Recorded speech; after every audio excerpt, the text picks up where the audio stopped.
Três Fora, tudo bem? Nós estamos aqui mais uma vez para poder falar a respeito de mais uma rodada do campeonato. Boa noite, Luiz. Boa noite, Bruno. Tudo bem com vocês? Boa noite. Daqui a pouco vamos falar aí um pouquinho do Palmeiras, um pouquinho da rodada, pré-olímpico, carnaval e tudo mais. Bruno? E aí, galera, tudo bem? Saudações corintianas aí. Vamos abordar um pouco, depois de um longo período aí, uma nova vitória. Vamos falar um pouquinho mais de algumas novidades também. Legal. Também vou falar sobre a derrota do São Paulo, a primeira derrota da era Carpini, e o que pode ter de consequência essa derrota, tá bom? Mas antes, eu gostaria que vocês curtissem, deixassem o like de vocês, os comentários, compartilhassem, galera, com a sua patota, sua galera, a sua turma aí. E também deixem seus comentários, se inscrevam no canal, ativem o sininho de notificações e apoiem a gente aí para a gente poder trazer mais conteúdos para vocês. Beleza? Vamos lá? Vamos iniciar com o São Paulo e Ponte Preta e São Paulo no Moisés Lucarelli. Primeira derrota do São Paulo, 2-0 lá em Campinas. Como era previsto, o São Paulo iria encontrar dificuldades com a Ponte Preta. O São Paulo que foi com um time titular, considerado titular, com a ausência do Alisson, que estava suspenso, mas o Carpini levou ao campo o que tinha de melhor, né? Ainda com a ausência do Lucas, mas o São Paulo teve a base do time que jogou inclusive contra o Palmeiras. O São Paulo foi mal no jogo. O São Paulo não esteve bem, não funcionou. Na parte ofensiva principalmente, acabou bem marcado, teve poucas chances claras de gol. E o trio da frente, o trio do ataque do São Paulo, Galopo, Caleri e Luciano, estiveram muito abaixo.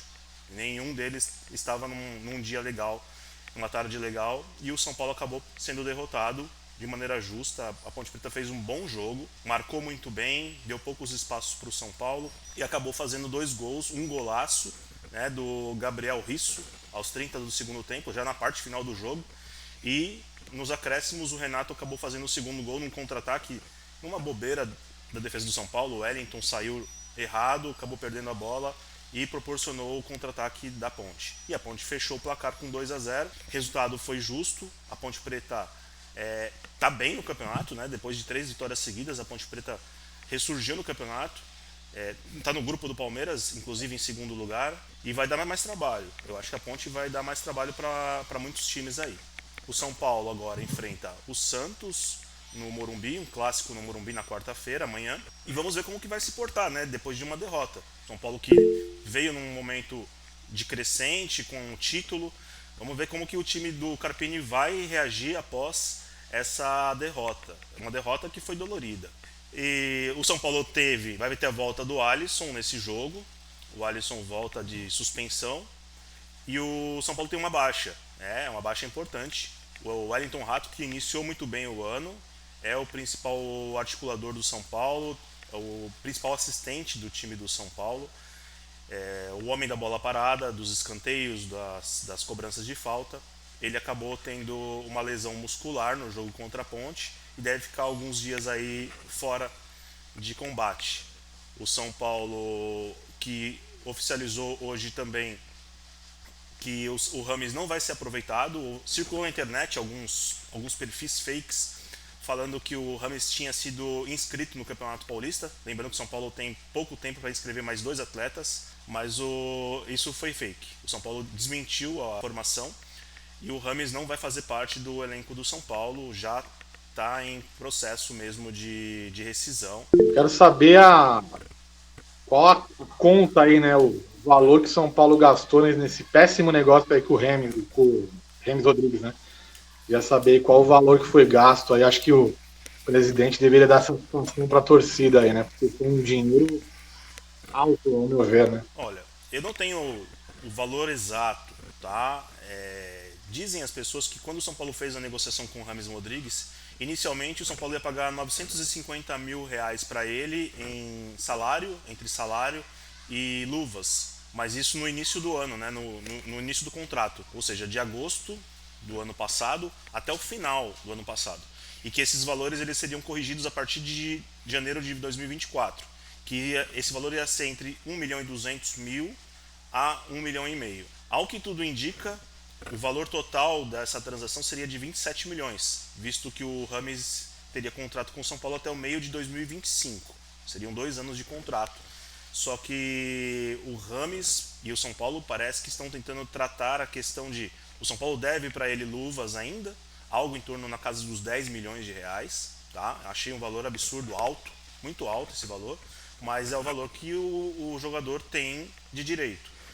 E o jogador abriria a mão tempo, né, de contrato que ele teria além, e aí algo em torno de 17 milhões mais ou menos. Primeiro, parabéns, porque no último vídeo você falou que a Ponte era uma pedra no sapato, né?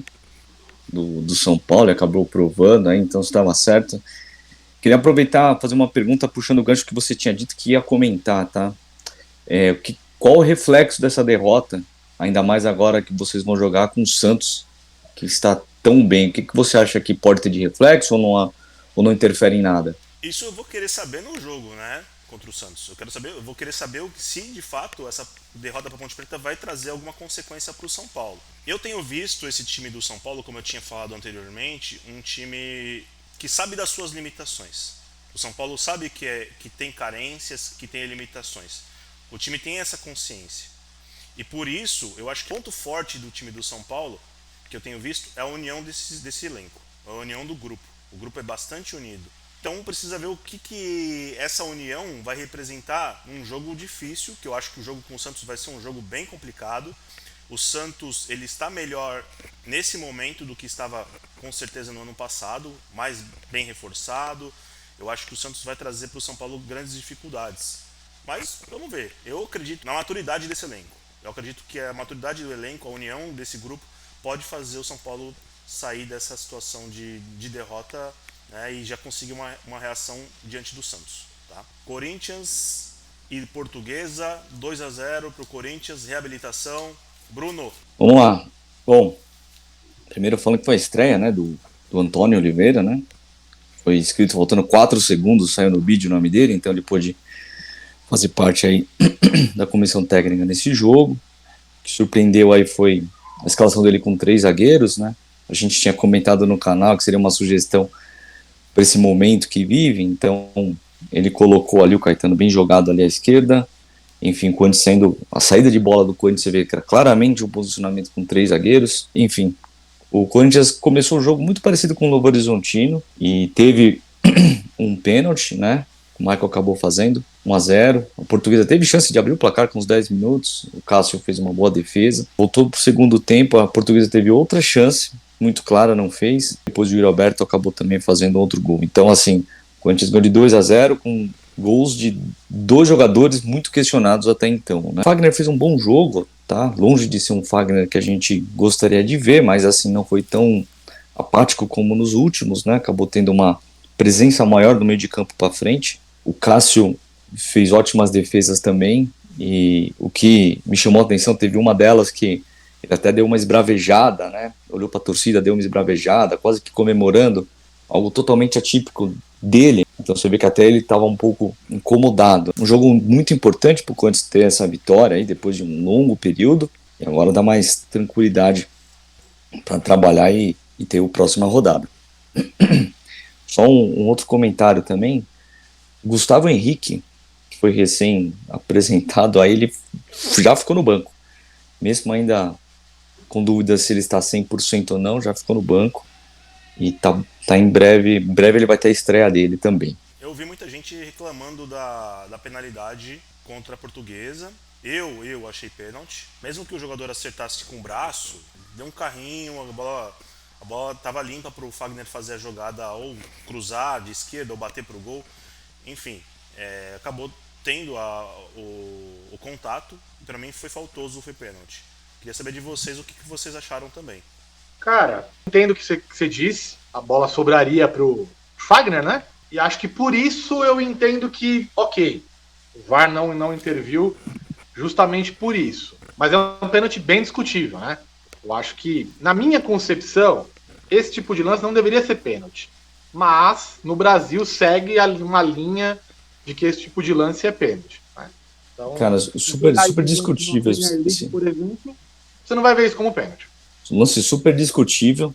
Inclusive, contra o Santos, até um abraço pro Bruno Burim, que ele falou, pô, você não comentou do lance contra o Santos? Eu não gosto muito de falar desses lances polêmicos assim, mas enfim, esse lance do Fagner para mim é muito discutível, tá? Eu acho, para mim aquilo não foi nada. Muito do que o Mion falou assim, em outros campeonatos isso realmente não é nada, efetivamente.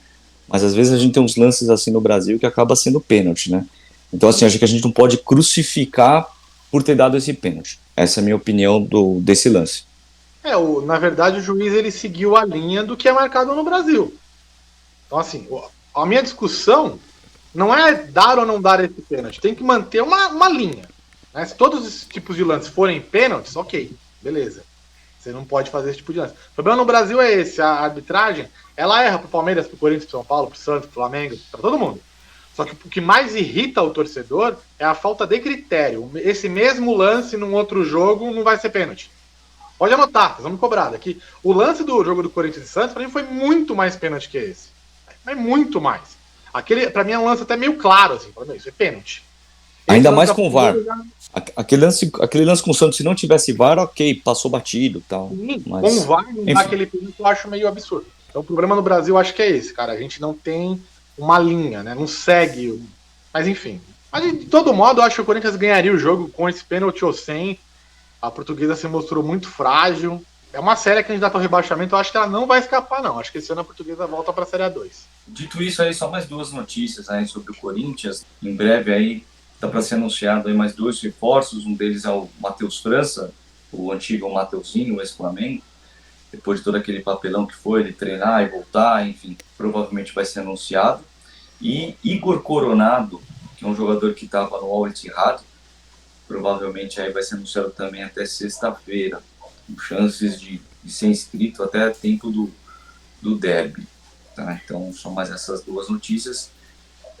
Notícias dos 2 jogadores e também o retorno dos jogadores que estavam com a seleção pré-olímpica também. Tem mais notícias sobre o Igor Coronado? Bom, um jogador que não jogou aqui profissionalmente, né, no país, saiu muito cedo para o exterior, jogou em países como Inglaterra, na Itália, enfim, estava no Al Ittihad, como eu disse, há 3 anos, tem 31 anos, uma aposta que vai custar alto ao Corinthians, é um salário de aproximadamente 1,5 milhão mensal. Meu Deus. Então, assim, é um alto risco, né? Uma jogada de pôquer ele apostou muito alto.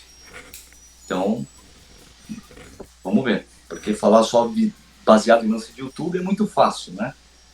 Vamos aguardar, vamos ver. O ritmo aqui no Brasil é um, na Arábia é outro. Acho um jogador muito caro, pela idade e pelo mercado que tá. Vamos falar agora de Palmeiras? Santo André 1, Palmeiras 1. Luiz? Cara, o jogo aconteceu ontem, Santo André e Palmeiras, jogo lá no Bruno José Daniel, em Santo André.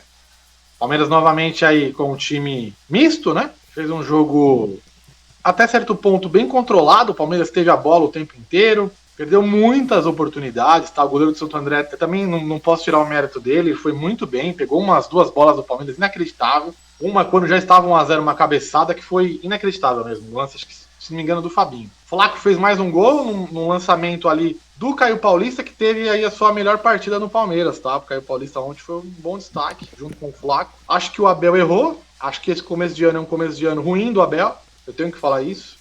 Ele tirou o Flaco, ele matou o time. Não que esse jogo vá mudar muito no campeonato, como eu falei, essa primeira fase ela é modorrenta, ela não acaba nunca, são muitos jogos para no final a gente saber que o Palmeiras vai classificar. Então irrita até um pouco, a quantidade de jogos é absurda. Eu até pensei em ir para Santo André, mas R$100 o ingresso de visitante, para mim é muito caro, não vale a pena. Pelo tipo de jogo, não tô menosprezando o Santo André, mas desculpa, não vale. E o Palmeiras fez mais um jogo aí onde, na minha opinião, o Abel errou, tirou o Flaco quando ele vinha bem, e o Palmeiras não teve mais a bola, acabou tomando um gol no final, um lance que o Everton faz um milagre, e no escanteio o Palmeiras dormindo, toma um empate e estraga aí o carnaval da galera na segunda-feira. Alguns destaques, gostei do Flaco, novamente não entendo o que o John faz no elenco do Palmeiras, eu não entendo. A quantidade de oportunidades que esse cara recebe, para mim, assim, esse discurso do Abel me irrita um pouco. É muita oportunidade para jogador que não merece, tá? Mas enfim, eu já vou seguir a mesma linha. Nada para comemorar, nada para criticar, mas assim, vamos ver domingo, né? Tem um jogo no meio da semana, mas acho que o torcedor tá um pouco impaciente. Eu já começo a sentir a torcida do Palmeiras, a corneta começando a querer, sabe, soltar. Lázaro não estreou, enfim. Vamos ver o que vai acontecer aí no derby. Antes tem o São Bernardo. Mas um jogo que o Palmeiras poderia ter definido antes, tá? Poderia ter saído com 2-3-0 facilmente. E acabou que no finalzinho tomou um empate. Brunão, quer falar alguma coisa? Gostaria, assim, você fazer uma pergunta para você aí sobre o Gustavo Gomes. Nunca você vê esse começo aí de temporada dele? Você acha que ele tá no nível que ele é mesmo, ou você acha que ele tá um pouco abaixo? Porque Olha, devido a alguns lances que eu vejo dele, assim, é indiscutível o quão zagueiro ele é, o nível técnico do cara e tal, mas assim, o momento dele, você acha que ele tá um pouco abaixo do que era esperado? Olha, eu vou falar o que eu vim falando desde o ano passado. Quem me conhece sabe, né? Os mais próximos aqui, os meus amigos mais próximos sabem. Não é uma boa fase do Gustavo Gomes. Infelizmente, o torcedor palmeirense tem que entender isso. Ele vem mal, já desde o ano passado. Talvez pelo Palmeiras não ter tido durante o ano passado um volante, ele tenha ficado mais exposto. O esquema defensivo do Palmeiras estava mais exposto. E agora eu sinto ele um pouquinho fora de forma. Talvez eu preservasse ele aí, principalmente no meio da semana, fazer um trabalho físico para ele voltar melhor contra o Corinthians. Concordo com você, para mim ele tá abaixo. O jogador tem fase, e ele nunca teve uma fase ruim no Palmeiras, e chegou a hora dele ter uma fase ruim. Então ele tá um pouco abaixo física e tecnicamente, tá? Eu se fosse o Abel, preservaria ele um pouco. É que o Abel, ele tá rodando muito o elenco. E eu sinto um leve... Como é que eu posso explicar isso? Mas o elenco tá meio, entre aspas, descompromissado nesse começo de Paulista, porque os adversários são frágeis, o time sabe que vai ganhar a hora que quiser, então eu sinto o Palmeiras um pouco no banho-maria, sabe? Tipo, vamos indo, no clássico a gente volta a jogar. Então acho que o Palmeiras ele tá no modo meio soneca aí, modo meio avião, sabe?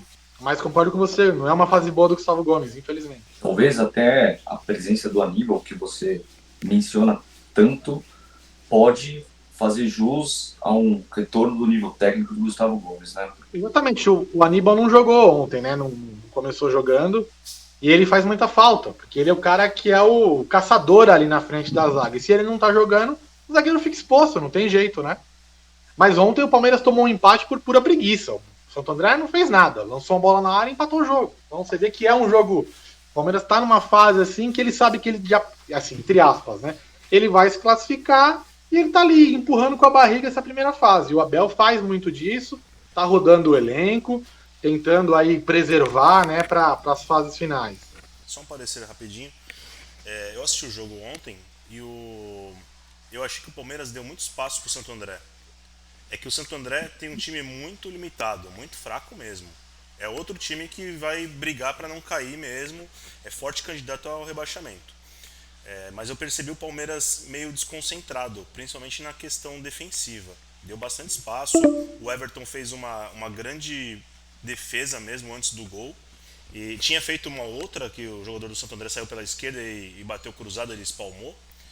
Mas eu concordo, eu acho que o Palmeiras ele fez por onde para ganhar o jogo. O goleiro do Santo André fez duas grandes defesas, na minha opinião. Aquela de cabeça foi absurda, porque a bola bateu no chão, ele pegou em dois tempos, né? O Gustavo Gomes quase ainda fez um gol no carrinho. Foi uma baita defesa. E teve uma outra cabeçada que ele foi buscar lá no canto. Então, assim, eu acho que o Palmeiras fez por merecer ganhar o jogo. Eu acho que numa situação normal ganharia com muita tranquilidade. Só que o goleiro manteve o Santo André no jogo.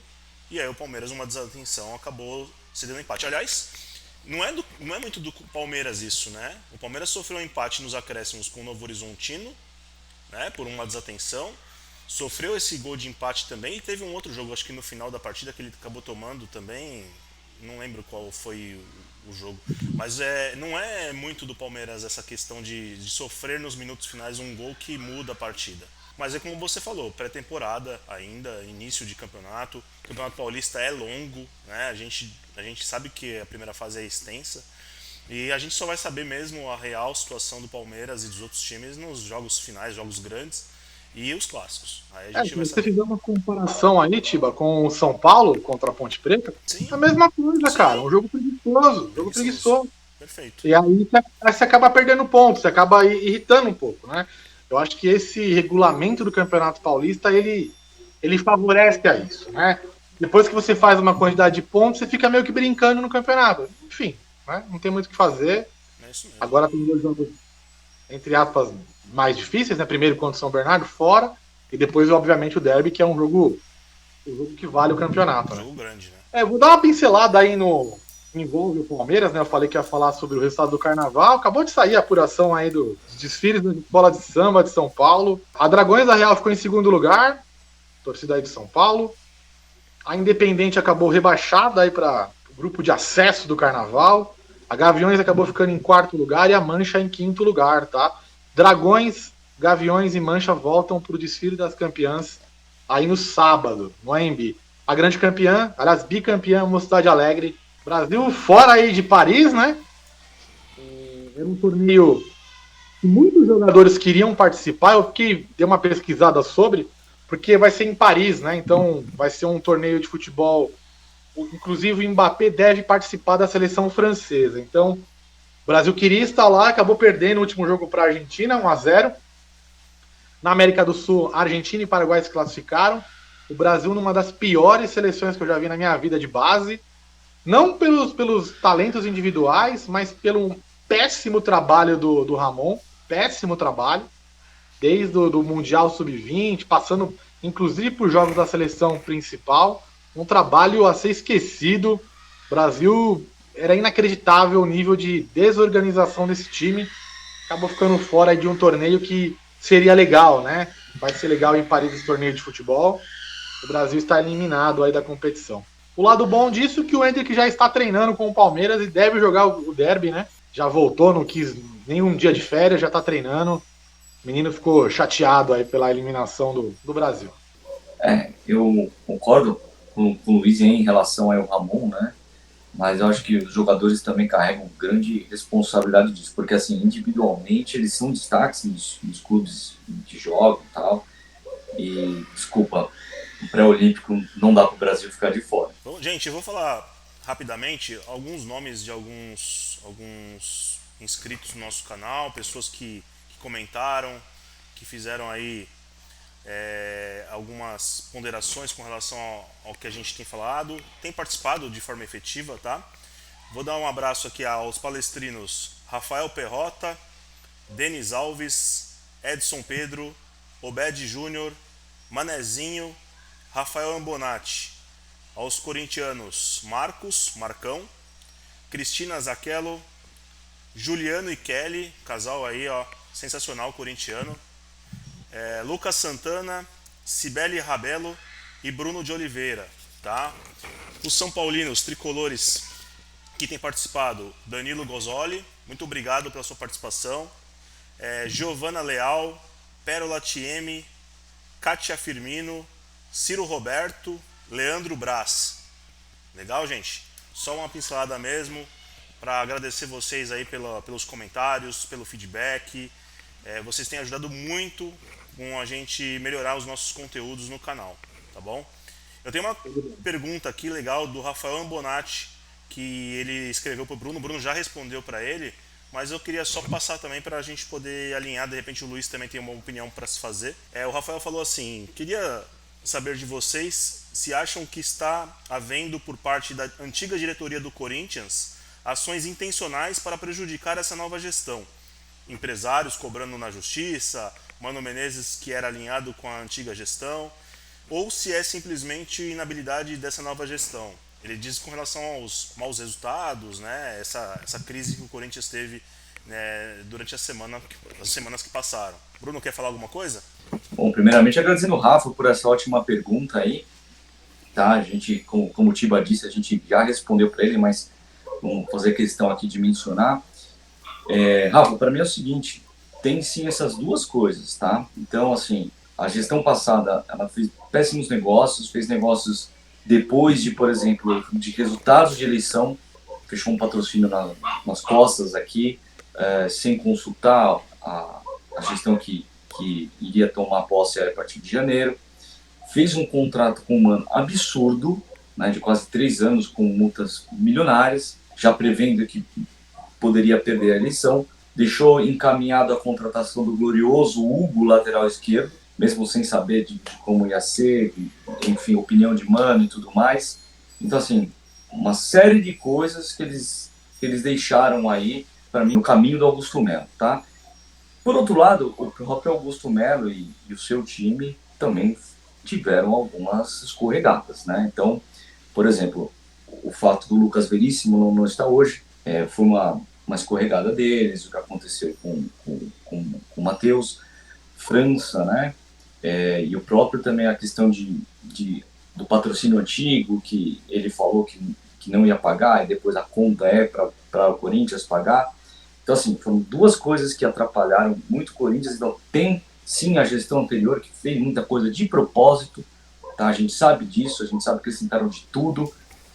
Uma semana, 10 dias antes das eleições, eles foram até Brasília apresentar uma proposta para a quitação da Arena. Cara, só fazer um adendo aí no que você falou, né, que entra casa exatamente com o que você acabou de falar. O Corinthians foi, segundo o André Sanches, fazer uma proposta para a Caixa Econômica, vazou essa informação, vazou não, né, jogaram essa informação na mídia, como se o Corinthians fosse conseguir a quitação, e ontem a Caixa, incrivelmente, né, dá a resposta só agora, negativo, que não tem negócio, que a dívida é 1,5 bilhão. Então você vê? Então, assim, é óbvio que esses caras sabiam disso no ano passado e a informação só vazou agora. O grupo da situação saiu, entrou oposição, né?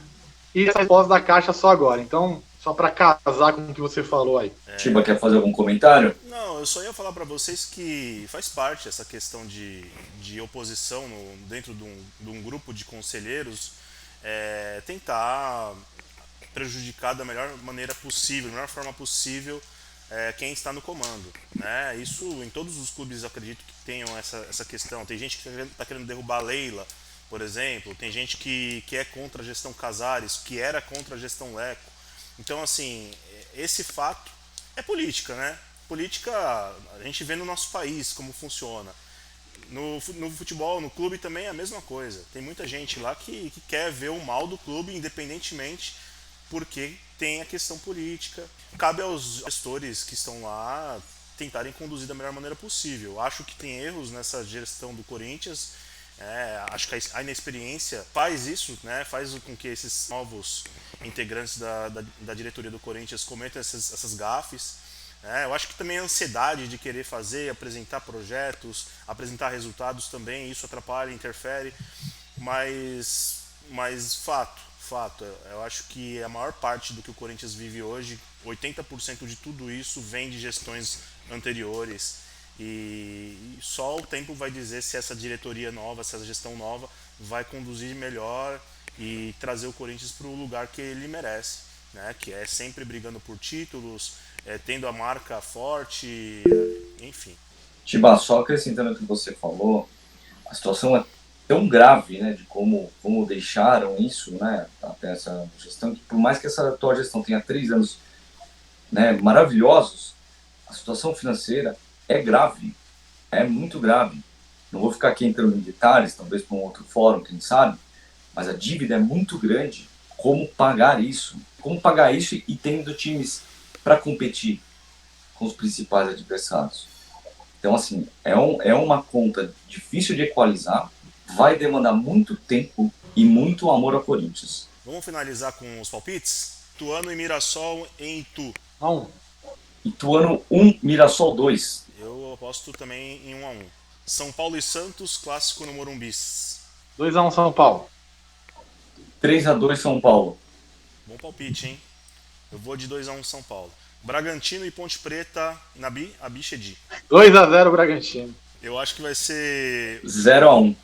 Eu acho que vai ser 2-1 pro Bragantino também. Botafogo e Corinthians, Santa Cruz. 1-1.